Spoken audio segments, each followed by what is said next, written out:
Hi, everyone. Welcome to another the panel.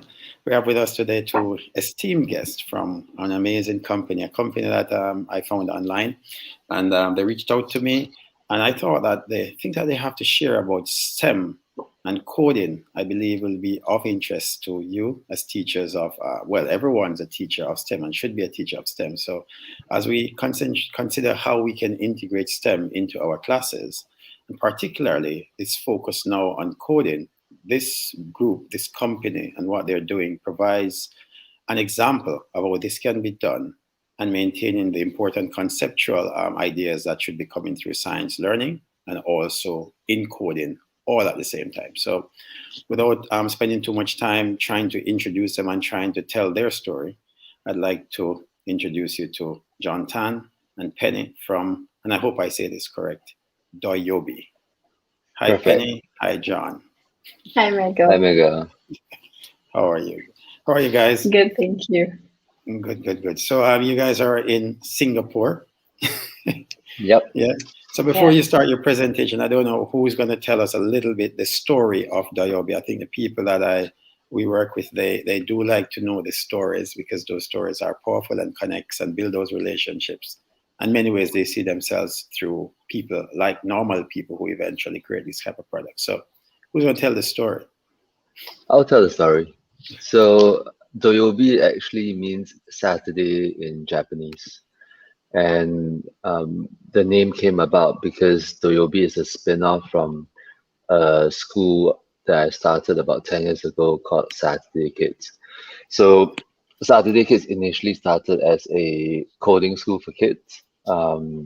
But somewhere along the way, I kind of reposition it as a curiosity school for kids. So we use coding, robotics, and digital literacy to get kids to be curious, self-directed learners. So we Yeah. work directly with kids in Singapore and in Japan.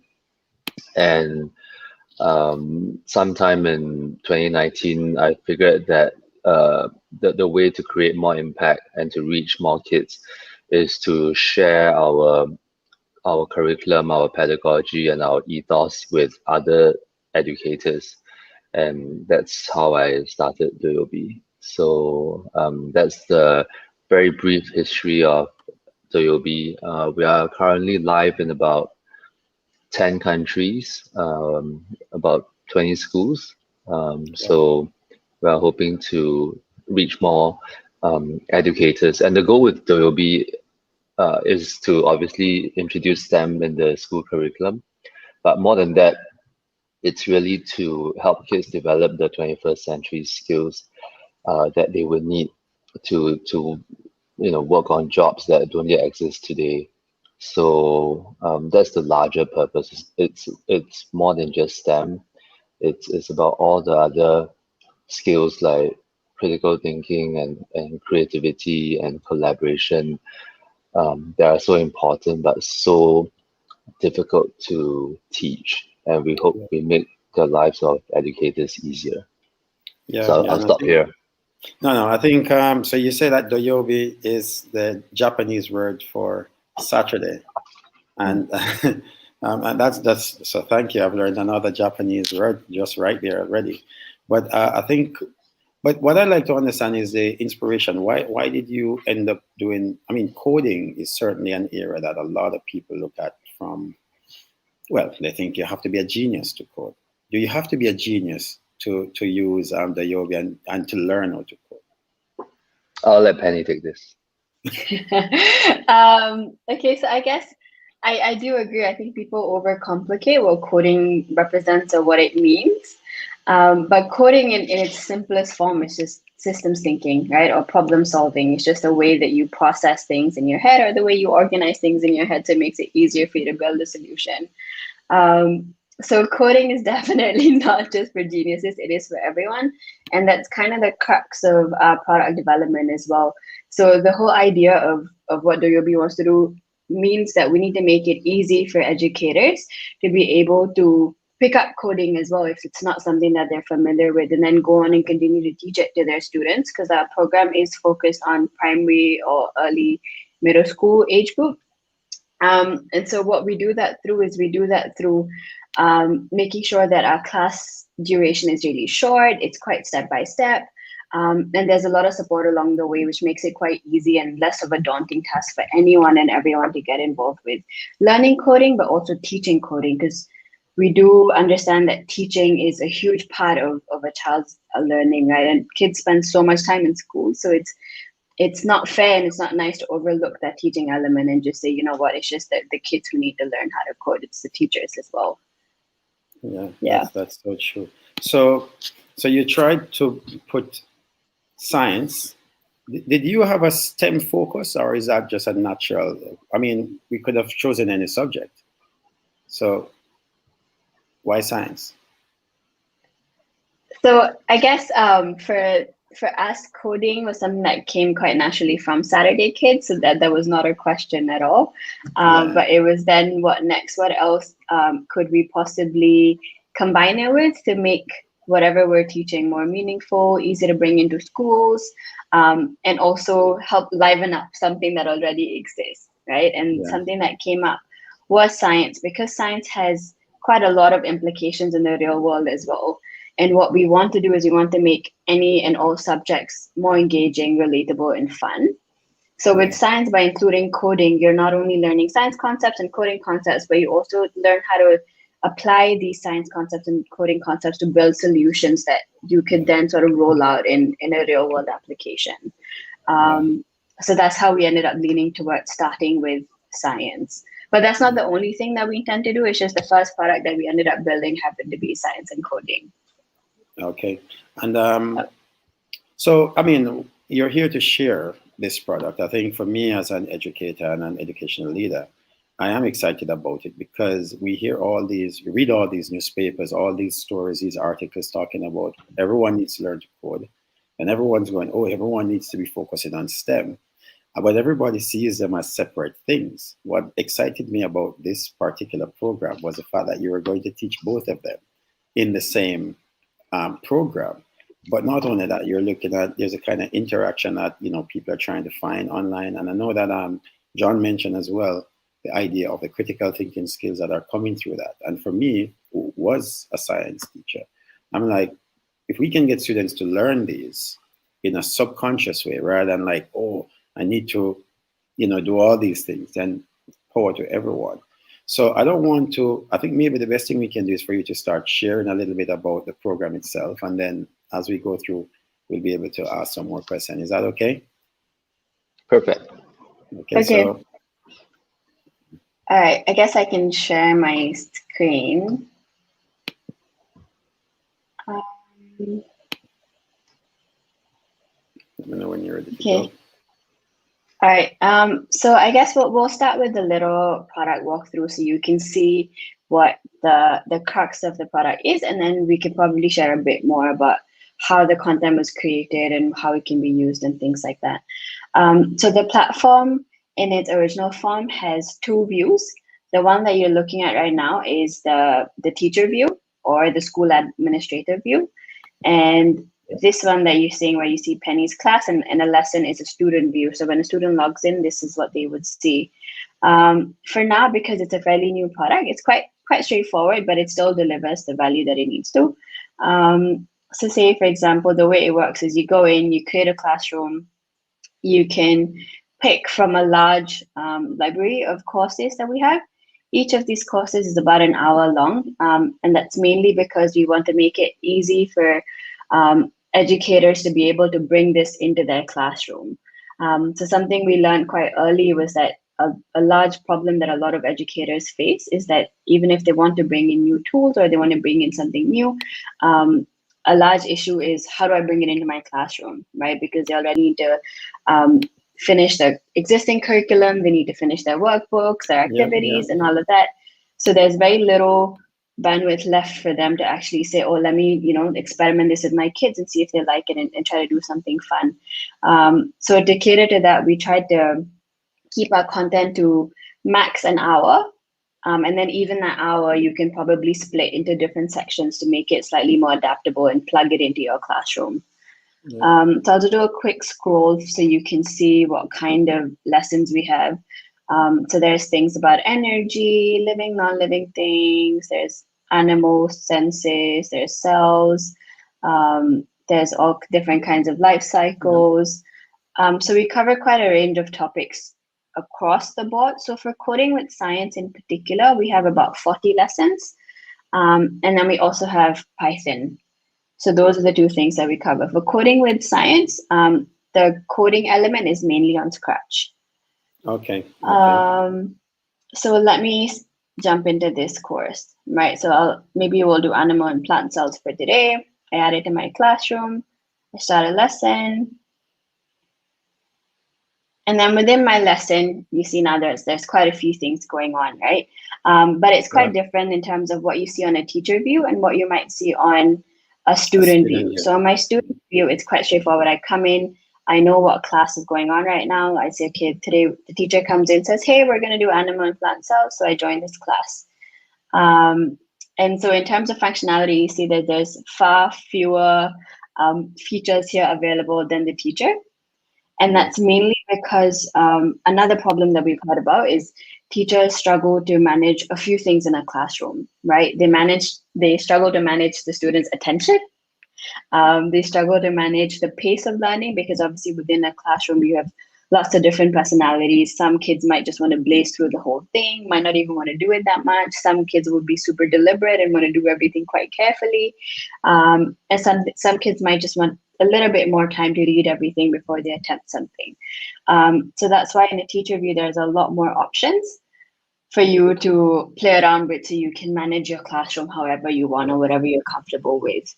So I'll go through the teacher view first, and then I can jump into the student one to see what that looks like on the other end.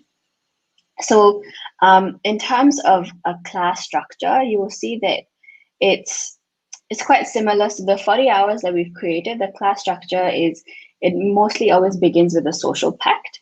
And the idea of the social pact is to give your students in a classroom the ownership, but also the accountability of designing the kind of space they want to be in, right? So this is what they would share with their teacher and with the classroom, some rules and regulations or some things that they want to represent in a class. So it could be something as simple as everyone should raise their hand when they want to answer a question, to give support everyone who wants to answer a question, or be kind and be nice.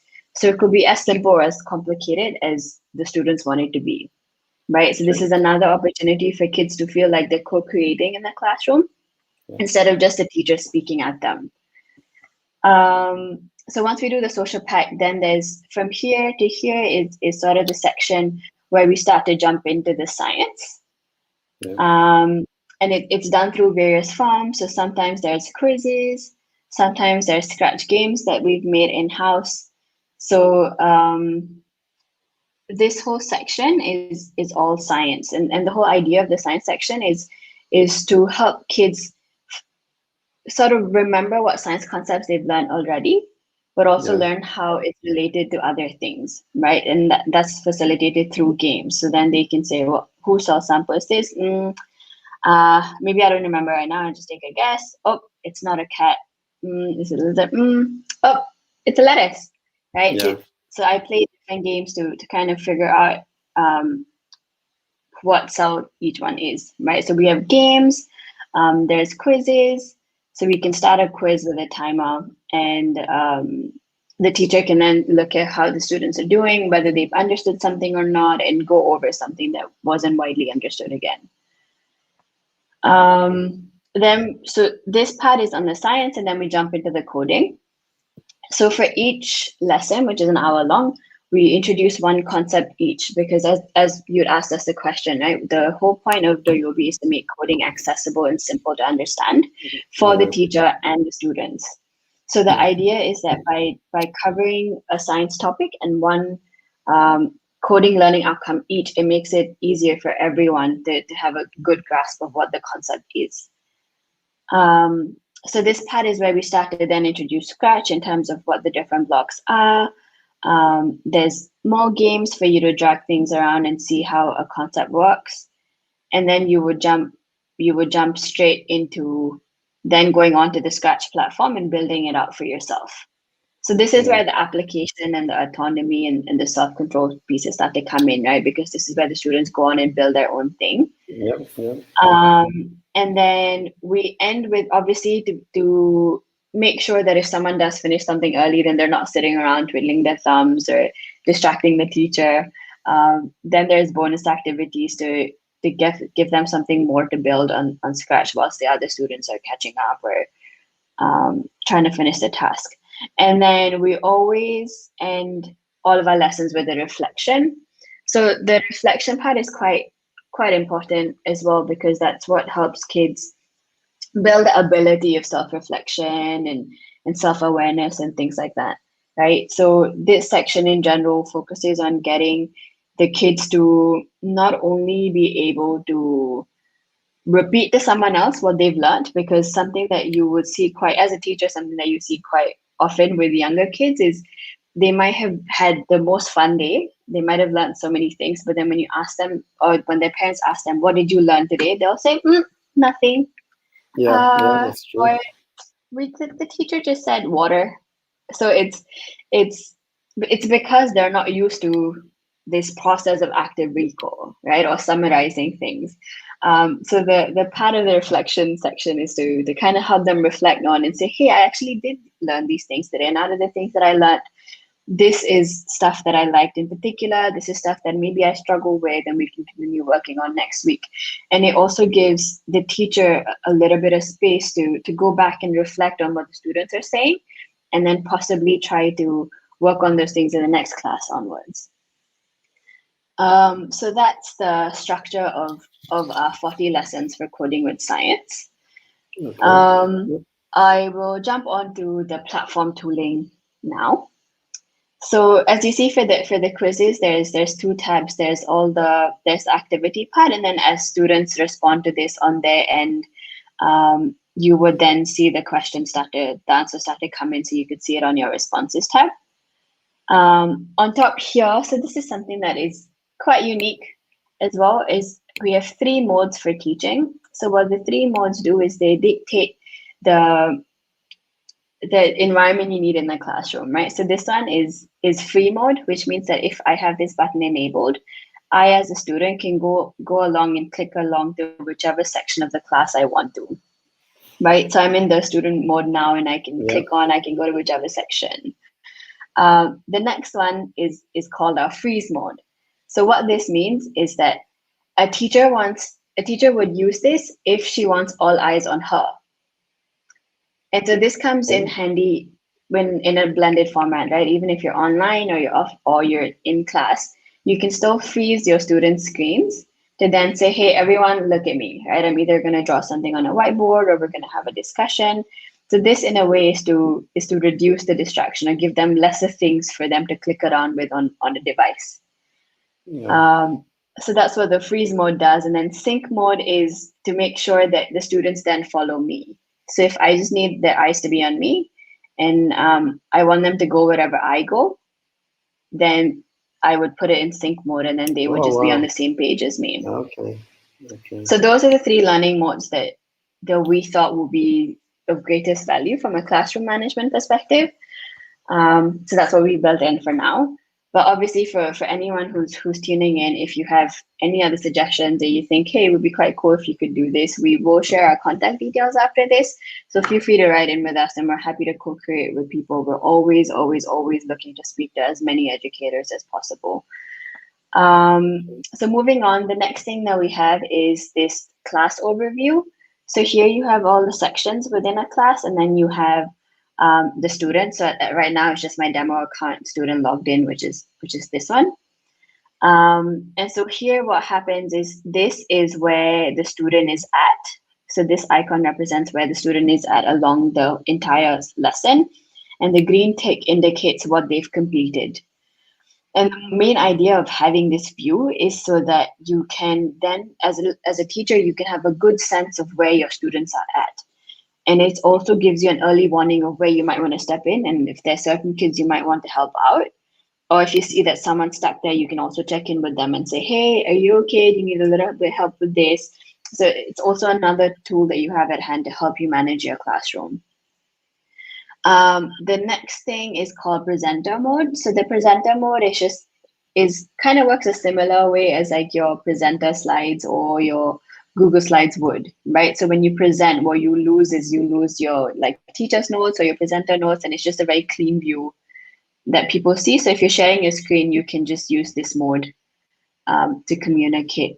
So I guess to jump into the next thing right away. So what you're missing here is this whole thing on the side, if you notice. So this panel on the side is actually the teacher's notes. Yeah. Again, so going back to the fact that we're a tool for teachers by teachers, it's quite important to us to make this easy for teachers to use. And so in order to facilitate that, we do acknowledge that in most cases for any lesson, teachers have to spend so much time planning for lessons, right? So day on day, I teach my class, I spend my evenings preparing lessons, and then I go on the next day, I teach it. And so you're in this continuous cycle of having to prep for a class and delivering it. So the idea of the teacher's notes is to reduce that prep time, right? Or if you're a super confident teacher and you're good at winging it last minute, you can do that with the teacher's notes as well, because the teacher's notes have quite a comprehensive support focus. So it would tell you, okay, it's recommended that you teach this in sync mode. This is how long it's going to take. The main objective is this for this particular part, and then these are the things you could do. So given that the way we look at a teacher in a classroom is one of a facilitator, in the sense that we're not expecting, or moving forward, we don't really think that teachers should be the ones who stand in front of the room and like dictate everything.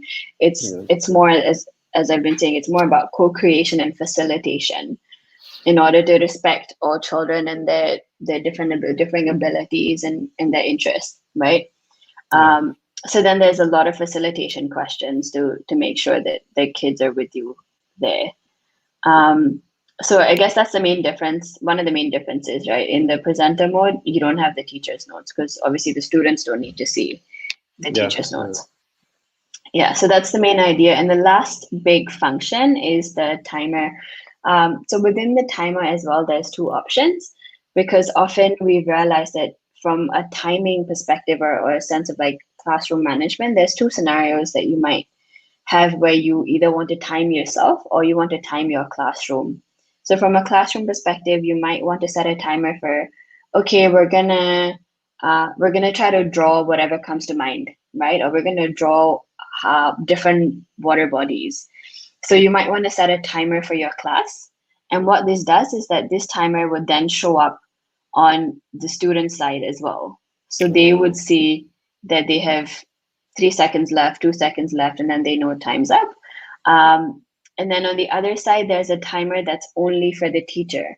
And this is definitely something that I think is quite useful as maybe a younger teacher when you're just getting involved into it and you're struggling with, okay, I need to time myself so I finish all my curriculum in time and I time my activities. So this is specifically only for you. And so the students wouldn't see this. It's just for you to make sure that you're still on track. Yeah, so those are some of the key functions. The only thing that I guess I haven't shared yet is this as well. So you see this little lock on the side, on the left-hand side. And this one again is for the teacher to figure out how much she wants to cover within a classroom. So I guess, as I was saying, we've already tried to reduce the length of a lesson to an hour. And that's because we thought that 2 hours is nice to have, right? There's a lot that we could do in 2 hours, but one lesson is what is probably feasible for a teacher to bring in her classroom. But then also we understand that a teacher might want to break it down even further, and she might want to customize. Maybe this I break it down into 3 pieces, and I do it in the last 15 minutes or 10 minutes of an hour of my class. So what this allows you to do is by setting a lock, you're sort of dictating how much you want to cover. So if I lock it up till this point, then that means that the students are not going to be able to cross after this point. So I've set the limit for today's classroom because that's the only thing that I want to cover for today, right? So if I now try to go somewhere else, it's not going to let me. So my class ends here. But then you know that there is more. Oh, wow. Yeah, so that sort of covers the functionality that we have at the moment. Obviously, we're a product in development, so we're continuously working on trying to figure out more problems that educators face and solving them as well. Yeah, I So think that no, it that's sounds sort of it sounds good. So, as a so preview. it sounds to me that there is clearly a lot of thought from the perspective of the teacher, like trying to think about Yes. what we teachers need in order to deliver the. I think one of the questions I have was around, like, it seems to have a lot of understanding of the content that would need to be covered. Is it also leveled in the sense of, say, what a grade 6 would know, a grade 7 would need to know, a grade 8 would need to know, or would teachers have to be the ones to create the courses based on their curriculum? How is that working within your system? So, John, do you want to take this question? Yeah, sure. I've been So talking for too long. we align the science curriculum to the common science standards around the world. So we started with the Singapore Ministry of Education Science Standards, which is actually quite widely used outside of Singapore. And then we also aligned it with the NGSS, and now we are the next gen science standards. And now we are in the process of finishing the alignment with the IB PYP and also the UK GCSE. So basically, we want Cambridge.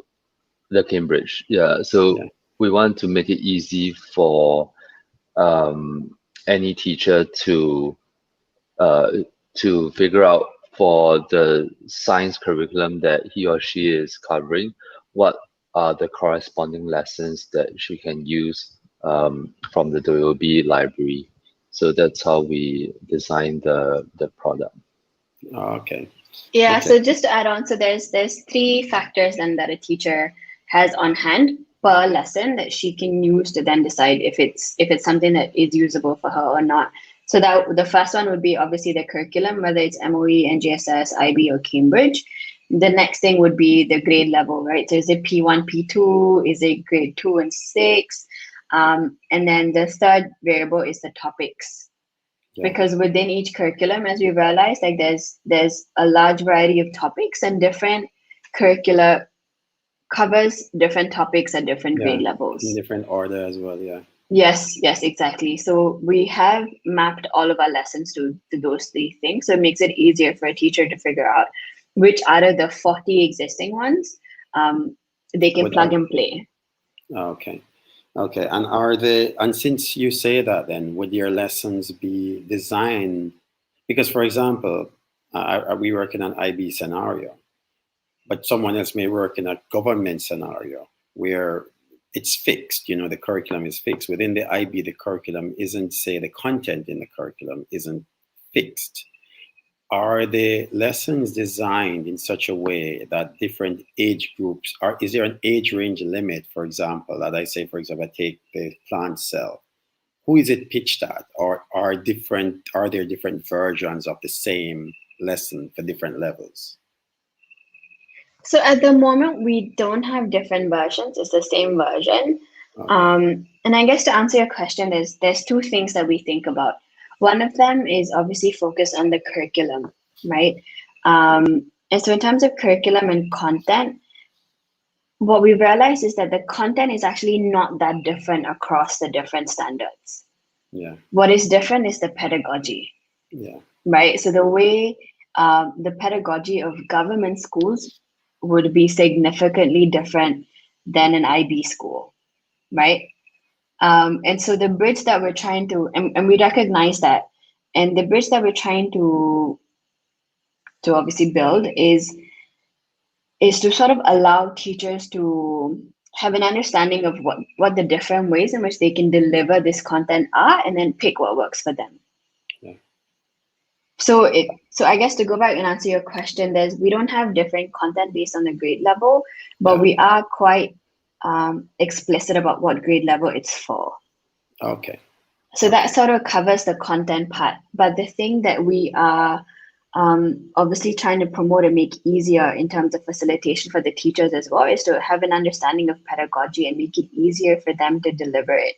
right? Because being in a government school doesn't necessarily mean that you can't be inquiry led, right? Or you have to be teacher led. In a government school, you could still adopt different pedagogy to still get to the same Yep. outcome, right? And that might just be better grades. Yeah. But that's fine, because as long as you're working with your students and you're making sure that they're learning, then it doesn't matter how you get there, right? As long as you're doing what's best for you and your students. Yeah. So that's One sort key of where we find ourselves. One key principle that we adopt, and it's always on our mind when we design the curriculum and the product, is classroom engagement. So what we really want to do is to increase classroom engagement, both for the teacher and also for the students. So my belief is that, or our belief is that fundamentally you need engaged learners, and engaged learners learn much better. So if we can make the class interactive and engaging for kids and also for teachers, right, and the motivational level of both teachers and kids go up, I think that would make a significant difference in terms of learning outcomes. Yeah. That's so true. Coding is something that is part of your product. So I suppose what I wanted to understand was it clear that you teach coding explicitly. So you teach coding as part with programs like Scratch, right? Or is it Scratch your main product program that you work with? Is it Scratch mainly? So for coding with science, for now, it is Scratch. Okay. But say for Python, then you could just use any coding environment that you like. And then we have a couple of other programs that we're loading on as well. So it really depends on the focus. And that's mainly because coding with science is focused on the younger age group. Yeah. So at that age group, it's obviously No. I block-based just wanted to programming know. is better. But we're not limited to it. Okay. So you're teaching coding explicitly. Is it something that you assess as well, or do you see that as part of the science learning? That the fact is it something that is assessed explicitly as well, or is it just the explicit teaching of it, but the science learning is the So way in which you know what's happening? Trying to mm, understand.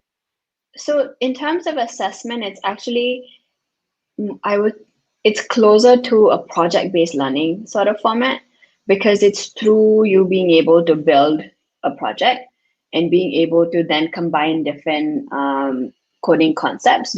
Does a teacher then know, okay, you were able to combine these things and you were able to apply it? So that's the format of the assessment. Yeah. The assessment actually is a lot heavier on the coding side than the science side, Yeah. because Okay. for science the lens that we wear is to make the science more fun and engaging and relatable. So beyond just a textbook, you have something that helps you understand. It's the coding that is something new that they might be learning, and then you sort of need to test to see, or you need some level of understanding of, okay, did my kids understand it and are they able to apply it? Yeah. Do Yeah. teachers have to learn how to code? Oh, sorry, John, you were coming in. Yeah, no, I was just going to say that with the assessment, I think one important aspect also is for the teacher to see each individual child's creative expression, right? And through that creative expression, have a better understanding of what the child is like and what the child is interested in. I think that's something that is very, very hard to do in a traditional classroom, because there are very few opportunities for kids to showcase their creative talent, right? So through the Scratch projects, even though there are certain tasks that they need to finish for every Scratch project, there's still that room and that space for them to express themselves. Yeah. No, I see that working wonderfully as well, because most science process many of the science processes that we try to teach in terms of the concepts, coding, but that kind of thinking in order to recreate that process deepens the understanding of science while they're learning how to code. So you're saying that the coding is taught explicitly, but the science content provides the avenue, the opportunities for them to make sense of why they're coding, and not just having this page of code that they're staring at Yeah. and going, oh, at least they go, I want to make the water cycle and this needs to happen when this happens, and this needs to keep happening all the Yes. time. So Yeah. it teaches the principles without. The teachers have to learn to code. My teachers would maybe say, "Hey, I don't mind using this, but you have this lesson plan format. Kids are going into Scratch. Do I have to learn to code as well?" So they would, I guess it depends on how they define learning. They don't have to master it, but they do need to have a sense of what they're trying to achieve through teaching the Scratch, right? Yeah. So Yeah. I would say it would be ideal if they spend a couple of hours to just trying to understand like what the blocks are, what the colors mean, what Scratch is as a tool, and then try to build something themselves. But obviously, we understand that it's difficult, right? Like, I only have so many hours in a day, so I can't. I'm not going to do everything that the school expects of me, manage my own life, and then also try to learn something new. And so that's why the lessons are structured in the format that they are as well. Because going in a lesson, we're not expecting you to know 6 different coding concepts. We're just expecting you to know one. Yeah. And so as long as you know that one and you know how it works, then you're learning with the kids. Yeah. And we're not Yeah. expecting you to be ahead of the curve either. It's just you learn together as long as you're open to it. Yeah. And we also have self-study material on the platform for teachers to Teachers. teach Okay. themselves Yeah. coding. Yeah, so we make it easy for the teachers to pick it up at their own time. Yeah. Yeah. And is Scratch integrated inside of your program, or is it that they would have to work in Scratch in a separate window? So for now, they need to do it in a separate window, and that's mainly because of technical challenges. Yeah. We Yeah. would love to have Scratch in our platform, but Scratch makes it very difficult for you to have access to it to embed it on your platform. So we're Okay. So you still have. we're still Okay. trying to overcome that hurdle. And to be Okay. honest, I don't know if there is an answer because it's Scratch. They just don't want to make it that easy because Yeah. I guess from a business standpoint, they want people going onto their platform as well. Yeah. Yeah. Totally So understood. I just needed to yeah. clarify that. It's a clarifying question for me at that moment. Yeah. So at the moment, I mean, a lot of schools who are interested in coding do introduce their kids to using Scratch anyway. And Yeah. I think from my experience, and I did, funny enough, I did teach a Scratch club maybe about it has to be more than 7 years ago. Oh, wow. I taught Scratch. Yeah, that's the one with the sprite, isn't it? So, Yes. it's a long while ago. I taught the Scratch Club. I think where we struggled and why I think this might be an exciting project was actually coming up with projects that kids would be interested in. You kind of were looking at them going, okay, what could we do? And you didn't really know, because, the creative piece is knowing where you want to go. And you could say, okay, we're going to get this guy to jump. But if it doesn't lead to anything, and if you do not have the capacity to think about the end goal, you kind of just get Yeah. frustrated in the middle of doing, okay, now he's jumping, jump high, jump low. But if you're Yeah. if you have a goal in mind where the science comes in, it does make, so you're kind of addressing one issue, which is having goals in coding at that age, that not just do a loop. It is actually, this loop will allow this to work in a scientific way. So our Yeah. teachers, from what you're saying, our teachers would still have to engage with the coding side in order to be true facilitators, but they don't have to be experts in that area. Yes. They just Yeah. need to have an idea like what things do. And in a sense, they could themselves put themselves into that environment as learners as well and say, hey, I'm learning to code with you. And Yeah. I'm just reading and understanding as we go along. Because effectively, Yeah. the coding becomes the medium by which they learn the science. So it's not going to be the end goal. I Yeah. see you design your site.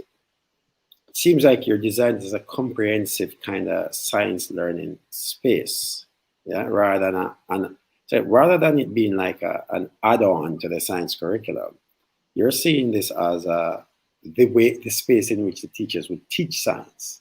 Am I correct? Yes. Yes. Okay.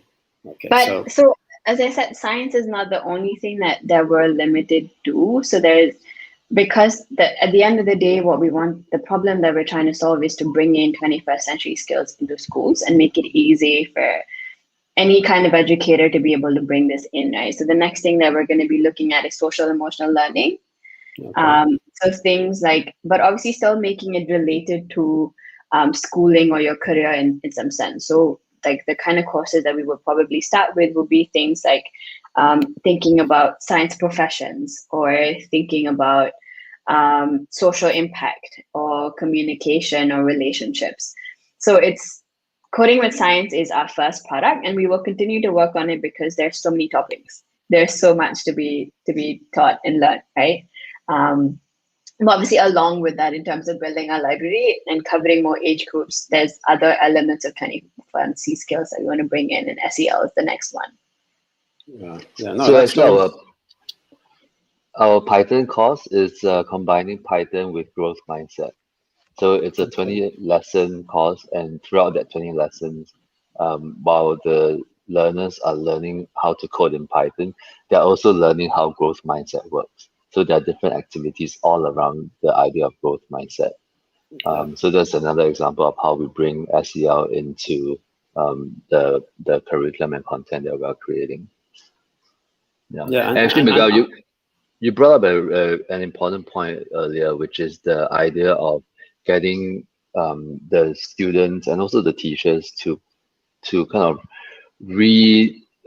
imagine what the teacher's role is in the classroom. So it's not teaching to the class, but Yeah. more facilitating that learning and being a coach or a guide rather than a teacher. I think that's a Yeah. really important point. Yep, yep. And it's also one that students, it resonates well with students when they see that their teacher can be a learner and struggle and see all those struggles. It makes them feel like learning is not just something that stops, it's something that continues. So I think if that platform helps that to happen, and maybe bring a bit of humility in the classroom as well, for the teacher to start being less of a I am the boss, I know everything. It kind of make those relate, because if you're gonna, one thing that I see coming through your product is the idea of co-creation, and if you're gonna co-create with a hierarchy, it doesn't work. You really need to have a kind of equitable kind of setup where everyone feels free and trust, each other, and the teacher can say, "Hey, how did you do that?" And the child could say, "Hey, I did this," and everyone can go, "Wow!" There's an opportunity to be a leader here, and especially in a subject like science, where that as they go through the years, the pyramid gets less and less of kids interested in science. You know, if we can find ways to keep, and coding certainly doesn't even picture until maybe at the top end, a few kids start going, "I want to do coding." The earlier we can introduce this as part of the natural curriculum, will be powerful. But what I do like this piece about this social emotional learning, and I'm assuming that the social emotional learning will be delivered through with the coding piece as well, or is that a separate idea? So the next thing that we're working on for now is just SEL by itself, Okay. um, because it also does take a fair amount of time and effort. So if we still want to stick to our original assumption, I would call it, of um, obviously not having enough time in a classroom or like being able to bring in new things into a classroom. Um, if you want to roll out full SEL programs, then at the moment it's a little bit difficult for us to map it through. And we're obviously doing it through a partner as well. Yeah. But in the future, we would come back and look at it. Okay. Okay. Okay. All right. So, I mean, you've shared the product. You show that there's just going through what I've seen. I've seen a teacher side. So there's an admin panel where you can do a lot of stuff, control it. You can control screens. You can control time. You can. But even though the word control is there, you're really just managing the environment so that students can be experiencing different kind of stimulus. And so time might be one thing that they look at and go, "Oh, I need to go faster." But you're also able, as a teacher, to manage your environment from the sense of you setting time for yourself to make sure that you don't spend too much time on it. You can control, you can create, you can manage the lesson process so that they don't go off, but they can see what's coming next as well. They Yeah. can see the next stages in that process. You also have a student interface, and in that you see the effect of the teacher. What the teacher can do to make that experience beautiful. So now that we are on the, number of lessons. You said about 40 lessons covering a range of science topics. What I didn't see is what I suppose what I'm trying to see is like, for example, what exactly would a student be creating, or what's the engagement like? Is that because of it's in Scratch why we haven't seen that, or is it a case where I'm just trying to understand the code? I understand the picture of what it would look like, but I think for teachers sometimes they want to kind of see like exactly like what will my student be doing. So I know your lesson has the content and the steps and all of that, but do we have work that kids have done or anything to kind of show what's going on? So what you would, from a teacher standpoint, what you would get in return, obviously all the quizzes, they are positioned such that they serve a couple of purpose, right? So the quizzes are not just the way we use it, actually, that we don't really use quizzes as an assessment. Yeah. We use it more as a participation. Yeah, okay. Not even progress check so much, it's more focused on participation.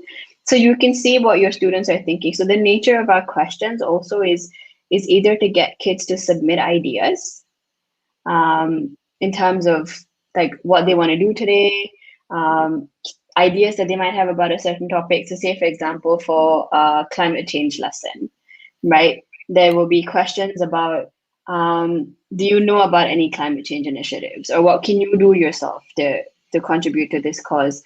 So the quizzes are a great way for you to hear from your students and see what they're thinking or how they're understanding something. So that's one part where there's engagement, because our students answer these questions either individually at their own pace or as a class together.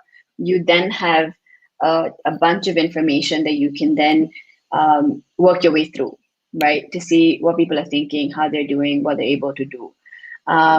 The other part is obviously because the platform is meant to be used either within a classroom, or if you're using it online, you would do it with Zoom. So then there's that facilitation as well of the conversations, of answering questions, of trying to build games and problem solving along that process. And then with the Scratch projects, what you do is you submit a link. So a teacher can then sort of pull it up and share it with the class, and you can speak through what your process was and stuff like that. Yeah, so at the moment, that's what the engagement would look like.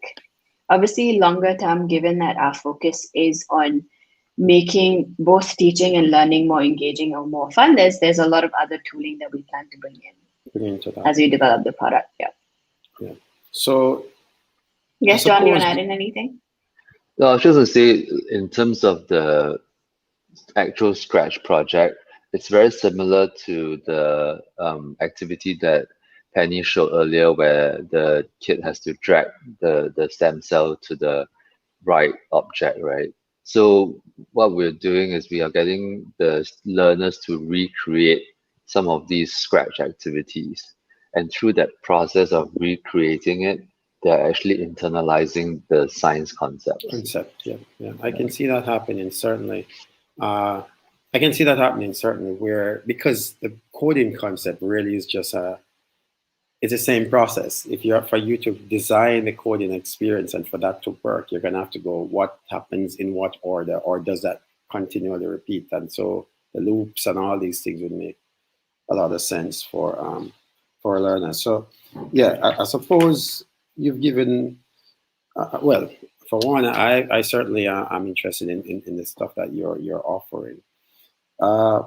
Anything else that you want to share about this, or? No, I mean, I think we've covered pretty much most of what the product is. Penny? Okay. Yeah, I think that's it. But I guess what would be nice is if there are any educators who are tuning in and they would love to have a chat or like speak to us about their grievances. 24/7 grievance call. We'll share emails. Feel free to write into us, have a chat with us. We're always looking for people to partner with us to help us build this out as well, because the focus again is to build a tool that's actually usable instead of trying to build something that is nice and shiny and doesn't actually solve any problems. So we would love to hear from anyone and everyone. If I can just maybe share my screen again so people can have a look at our emails, just in case they want to reach out. So it's quite straightforward. It's either penny@doyobi.com or john@doyobi.com. You can also always go onto our website, doyobi.com, and reach out to us or sign up for our product and give it a try as well. Yep. I think that's All right. it. All right. No, that's exciting, and I think reaching out to you guys. I think it would be great. I think a few people will be interested. As I said, the engagement here is that people will watch the video, and then that's when people may start to ask questions about this. I suppose one question that people may ask, that's maybe not there yet, but the idea of maybe what is it going to cost my school, or what are we looking at here in terms of can families, can individuals, if my school doesn't want it, but I want it, what's the way in which that people can access this product, and what kind of financial costs are looking at? Yeah, so we charge per student per 40-hour block of content, and that price, the range is quite broad depending on the number of students and also the region that the school is in, or the teacher is in. We also have private tutors who are using the content to run private classes with individual students. So just as a ballpark figure, that range can be anything from 15 to 40 US dollars per student for that 40 hours of content. So it just depends on the number of seats, and we are quite flexible. So the one thing we want to avoid is we don't want teachers who really want to use this to not be able to use it because of budget issues. So if you are really interested in using this, then please write into us and we'll figure out a way to make it accessible. No, that's powerful. That's really, really powerful. So if you want to reach out to Penny, reach out to Doyobi, then you can certainly send an email to penny@doyobi.com or john@doyobi.com. As you can see, Doyobi, as John mentioned at the beginning, it sounds like something, like a word. What does it mean? But it's simply Saturday, and its genesis is from a project called Saturday Kids that used to run. So a lot of times people are trying to create products and they spend hours in meetings trying to figure out names for the products, when sometimes it's just simple ideas and simple things that you use to get there. So that may take away a few people going, I wonder what this word means. But penny@doyobi.com, john@doyobi.com. This is a fantastic project. The program teaches coding, teaches science.